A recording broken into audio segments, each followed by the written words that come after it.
So maayong adto sa tanan. So magbuhat ita og compare data with hash. So mao ni mong midterm. So magsugod ka sa step 1. So ang step 1 is adto ra ta sa notes. Then so dato tag note. Mag-create daw ta og notes. So next atong button is mo-type daw ta. So this is a text file that will be used to verify data integrity. So nakabuhat ta og note para i-verify na to ang mga hash type. So save daw na to. Save.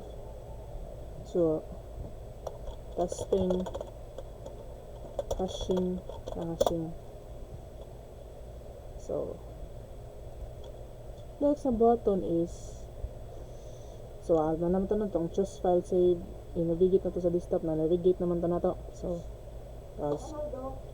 manamo ka ni so ako lang gilisdan para mas kuan. So tingnan daw sa step 2 niya is mag-install ta og Hashcal. So di na ko kinahanglan mag-install kay naman ko. So ito tag Hashcal daw. Hashcal. So sa atong Hashcal is iset na to ang file into ang data format sa file. Then ang data is ari ta sa mag-browse ta adto ta balik sa tong desktop og atong pilion tong hashing lang. Kaya man naman nag-handle natin labtan. So next is i-uncheck datong hmax uncheck na. So next is uncheck all the hash type except MD5. So except ani. So calculate. So mo na siya nigawas no?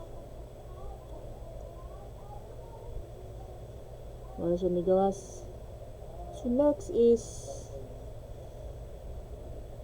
so mo yung value sa MD5 na to no? Kanang 822 AB 41 1286 CC 662 DAAD 8F 3B4 640 D8 765 F. So next is magbuhat ta og changes sa atong hashing na file. So adto ta balik dito desktop hashing file.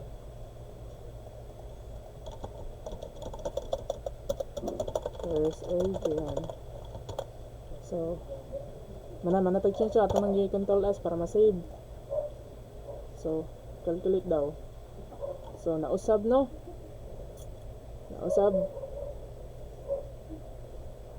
So giaddan asa atong ginin atong giaddan og letters ading space period another chucho. So click save file the note.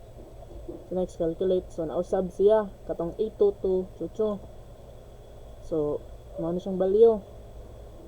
Next value sa MD5 kani.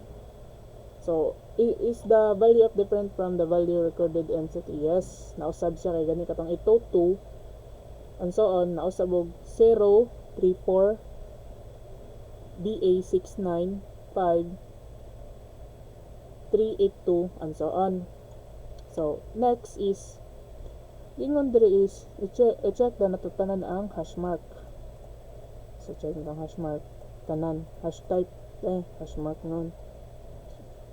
So di ba mo na siya ang gawas sa calculate.